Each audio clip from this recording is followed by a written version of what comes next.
ಹಿಂದದವರು ಸಿದ್ದರಾಮಯ್ಯ ಪರವಾಗಿ ಮುಖ್ಯಮಂತ್ರಿ ಲಿಂಗಾಯತರ ಪರವಾಗಿ ನಾವು ಲಿಂಗಾಯತರ ಪರವಾಗಿ ಬ್ಯಾಟ್ ಬೀಸಲಿಕ್ಕೆ ಹೋಗಂಗಿಲ್ಲ, ಹೇಳಲಿಕ್ಕೆ ಹೋಗಂಗಿಲ್ಲ. ಆದರೆ ಈ ಭಾಗದ ಜನತೆ ಎಲ್ಲರೂ ಇಚ್ಛೆ, ಕೇವಲ ಲಿಂಗಾಯತರದಷ್ಟೇ ಅಲ್ಲ, ಕಲ್ಯಾಣ ಕರ್ನಾಟಕದಲ್ಲಿರ್ತಕ್ಕಂಥ ಪ್ರತಿಯೊಬ್ಬರ ಇಚ್ಛೆ ಏನಂತ ಕೇಳಿದಾಗ ಸನ್ಮಾನ್ಯ ಈಶ್ವರ್ ಖಂಡ್ರೆ ಅವರು ಮುಖ್ಯಮಂತ್ರಿಗಳೇ ಆಗ್ಬೇಕಂತದ. ರಾಷ್ಟ್ರೀಯ ಅಧ್ಯಕ್ಷರು ಕೂಡ ಇದ್ದಾರೆ. ಆಯ್ಕೆ ಮಾಡಿದ್ರೆ ಒತ್ತಾಯ ಮಾಡ್ತಾರೆ ಅಂತ ಎಲ್ಲ ನಾವರ ಒತ್ತಾಯ ಮಾಡೇ ಮಾಡ್ತಿದ್ವು. ಮತ್ತು ರಾಷ್ಟ್ರೀಯ ಅಧ್ಯಕ್ಷರ ಮೇಲೆ ಇವತ್ತು ನಿಜವಾಗಿ ಅದು ಮುಖ್ಯಮಂತ್ರಿಯ ಸಮಾನವಾಗಿರ್ತಕ್ಕಂಥ ಕುರ್ಚಿ ಅದ. ಅದು ಇವತ್ತು ಇಡೀ ರಾಷ್ಟ್ರೀಯ ಅಧ್ಯಕ್ಷರಂದ್ರೆ ವೀರಶೈವ ಲಿಂಗಾಯತ್ ಮಹಾಸಭಾ ಅದು. ಅದಕ್ಕಾಗಿ ಆದಷ್ಟು ಏನು ಕೇಳಿದಾಗ ನಮ್ಮೆಲ್ಲರ ಒತ್ತಾಯ ಅದ. ಎಲ್ಲ ಮಠಾಧೀಶರು ಸಿಎಂ ಆಗ್ಬೇಕಂತ ಹೇಳಿದ್ರೆ ಏನಂತ ಈ ಚರ್ಚೆ ನಡೀತಕ್ಕಂಥ ಸಂದರ್ಭದಲ್ಲಿ ಬಣಗಳು ಎರಡವ, ಒಂದು ಡಿ ಕೆ ಶಿವಕುಮಾರ್, ಸಿದ್ದರಾಮಯ್ಯ. ಅದರಲ್ಲಿ ಎಲ್ಲ ನಮಗೂ ಒಂದು ಯಾಕಂದ್ರೆ ಅವಕಾಶ ಕೊಡ್ಲೇಬೇಕಲ್ಲ. ಈ ವೀರೇಂದ್ರ ಪಾಟೀಲ್ ಕೊಟ್ಟ ನಂತರ ಇಲ್ಲಿವರೆಗೆ ಯಾರಿಗೂ ಅವಕಾಶ ಕೊಟ್ಟಿಲ್ಲ. ಬೊಮ್ಮಾಯಿ ಆದ್ರೆ ಆ ಭಾಗದ ಬೊಮ್ಮಾಯಿ ನಮ್ಮ ಈ ಭಾಗದಲ್ಲಿ ಹೈದರಾಬಾದ್ ಕರ್ನಾಟಕದ ಹಿಂದುಳಿದ ಜಿಲ್ಲೆಯಾಗಿರ್ತಕ್ಕಂಥ ಬೀದರಿಂದ ಯಾರು ಇಲ್ಲಿಂದ ಯಾರು ಆಗಿಲ್ಲ.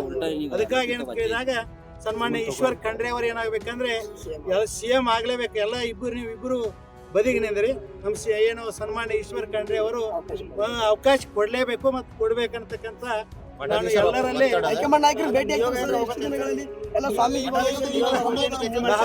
ವಿಚಾರ ಮಾಡಿ ಹೇಳ್ತೇನೆ. ನಿಮಗೆ ಮಠಾಧೀಶರು ಎಲ್ಲ ಒತ್ತಡ ಹೋಗ್ತಾರೆ, ಒತ್ತ ಇದ್ರೆ ಎಲ್ಲ ಮಠಾಧೀಶರ ಸಜ್ಜಾಗ್ಲಿ ಬಿಡ, ಅಥವಾ ನಾವೆಲ್ಲ ಕೆಲವೊಂದು ಮಠಾಧೀಶರು ಕೂಡಿ ಖಂಡ್ರೆ ಅವ್ರ ಹಿಂದೆ ಎಲ್ಲ ಮಠಾಧೀಶರು ನಿಂತಿದ್ದೇವೆ. ಭೇಟಾಗ್ತೇವೆ, ಅದು ಏನು ವಿಚಾರ ಮಾಡಿ ಹೇಳ್ತೀವಿ, ಸದ್ಯ ಹೇಳಂಗಿಲ್ಲ. ಬಟ್ ಈ ಚರ್ಚೆ ನಡೀತಿದ್ರೆ ಮತ್ತೆ ನಿಮಗೂ ಒಂದು ಅವಕಾಶ ಕೊಟ್ಟರೆ ಚೆನ್ನಾಗಾಗ್ತದೆ. ಯಾಕಂದ್ರೆ ಇದಾಗ್ತದೆ ಮಾತು ತಮ್ಮೆಲ್ಲರಿಗೂ ತಿಳಿಸ್ಲಿಕ್ಕೆ. ಈಶ್ವರ್ ಬಿ ಖಂಡ್ರೆ ಅವರು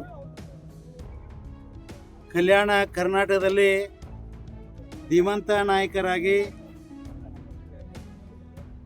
ಹಲವಾರು ಪ್ರಗತಿಪರವಾಗಿರ್ತಕ್ಕಂಥ ಕೆಲಸಗಳನ್ನು ಮಾಡಿ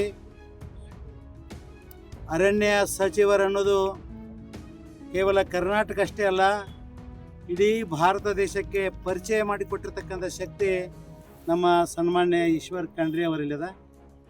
ಈಶ್ವರ್ ಖಂಡ್ರೆ ಅವರು ಸರಳ ಸಜ್ಜನಿಕೆ ವ್ಯಕ್ತಿಗಳು ಅಷ್ಟೇ ಅಲ್ಲದೆ ಬಡವರ ಬಂಧುಗಳಾಗಿದ್ದಾರೆ.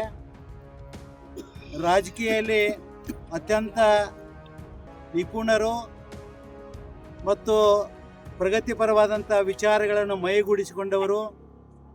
ಒಂದು ಸಲ ಅಲ್ಲ, ಎರಡು ಸಲ ಅಲ್ಲ, 5-6 ಸಲ MLAಗಳಾಗಿ, 2 ಸಲ ಮಂತ್ರಿಗಳಾಗಿ, ಈ ಸಂದರ್ಭದಲ್ಲಿ ಅರಣ್ಯ ಸಚಿವರಾಗಿರ್ತಕ್ಕಂಥ ಸನ್ಮಾನ್ಯ ಈಶ್ವರ್ ಖಂಡ್ರೆ ಅವರು ಈ ಯಾವ ಉತ್ತರ ಕರ್ನಾಟಕದ ಜನತೆಯ ಆಸೆ ಅದ, ಕೇವಲ ಸ್ವಾಮಿಗಳದ ಅಷ್ಟೇ ಆಸೆ ಅಲ್ಲ, ಎಲ್ಲರ ಆಸೆ ಏನದ ಅಂದರೆ ಒಂದು ಸಲ ಈ ಭಾಗಕ್ಕೆ ವೀರೇಂದ್ರ ಪಾಟೀಲ್ ನಂತರ ಲಿಂಗಾಯತರಿಗೆ ಇಲ್ಲಿವರೆಗೆ ಮುಖ್ಯಮಂತ್ರಿ ಸ್ಥಾನ ಸಿಕ್ಕಿಲ್ಲ.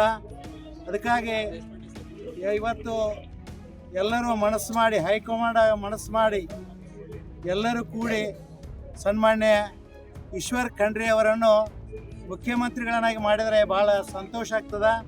ಹೈಕಮಾಂಡಕ್ಕೂ ಮತ್ತು ಎಲ್ಲರಿಗೂ ಧನ್ಯವಾದ ಹೇಳ್ತಿದ್ದೇವೆ. ನಿಜವಾಗಿ ಈ ಸಂಸ್ಥೆ ಬೆಳೆಯಬೇಕಾದ್ರೆ, ಉಳಿಬೇಕಾದ್ರೆ ಭಾಳ ಅದ್ಭುತವಾದಂಥ ಕೆಲಸಗಳನ್ನು ಮಾಡಿದ್ದಾರೆ, ಅಭಿವೃದ್ಧಿ ಕೆಲಸಗಳನ್ನು ಮಾಡಿದ್ದಾರೆ. ಇದು ಬಸವನ ನಾಡು. ಈ ಬಸವನ ನಾಡಿನಲ್ಲಿ ಎಲ್ಲರೂ ಸರಿಸಮಾನವಾಗಿ ಜಾತಿ ಭೇದಗಳನ್ನು ಮಾಡಲಾದೆ ಏನು ಬಾಳತಕ್ಕಂಥ ನಾಡು ನಮ್ಮ ದೇಶದಲ್ಲಿ ಯಾವುದಾದರೆ ಅದು ನಮ್ಮ ಕಲ್ಯಾಣ ಕರ್ನಾಟಕ, ಬೀದರ್ ಜಿಲ್ಲೆಯ ಬಸವ ಕಲ್ಯಾಣ ಬಾಲ್ಕಿ ಇದೆ. ಅದಕ್ಕಾಗಿ ನನಗೆ ಭಾಳ ಸಂತೋಷ ಆಗ್ತದೆ. ಯಾಕಂದರೆ ಅವರ ಒಂದು ಅವಧಿಯಲ್ಲಿ ಉಸ್ತುವಾರಿ ಸಚಿವರಾದ ಮೇಲೆ ಅನುಭವ ಮಟ್ಟ ಕೂಡ ಇವತ್ತು ಸಾಕಷ್ಟು ಪ್ರಗತಿಯನ್ನು ಹೊಂದಿದೆ. 200 ಕೋಟಿ ರೂಪಾಯಿ ಅದಕ್ಕೆ ಮಂಜೂರಿಯನ್ನು ಮಾಡಿ ಇವತ್ತು ವೇಗದ ಗತಿಯಲ್ಲಿ ಏನು ಕೇಳಿದ ಕೆಲಸ ಪ್ರಾರಂಭ ಆಗ್ತಿರತಕ್ಕಂಥ ಮಾತನ್ನು ಈ ಸಂದರ್ಭದಲ್ಲಿ ಹೇಳಲಿಕ್ಕೆ ನನಗೆ ಬಹಳ ಸಂತೋಷ ಆಗ್ತದೆ ಮತ್ತು ಆನಂದ ಆಗ್ತದೆ. If you like this video ಬೇಗ ಲೈಕ್ ಮಾಡಿ, ಕಾಮೆಂಟ್ ಮಾಡಿ, ಶೇರ್ ಮಾಡಿ ಹಾಗೂ ಯೋಯೋ ಟಿವಿ ಕನ್ನಡವನ್ನು ಸಬ್ಸ್ಕ್ರೈಬ್ ಮಾಡಿ.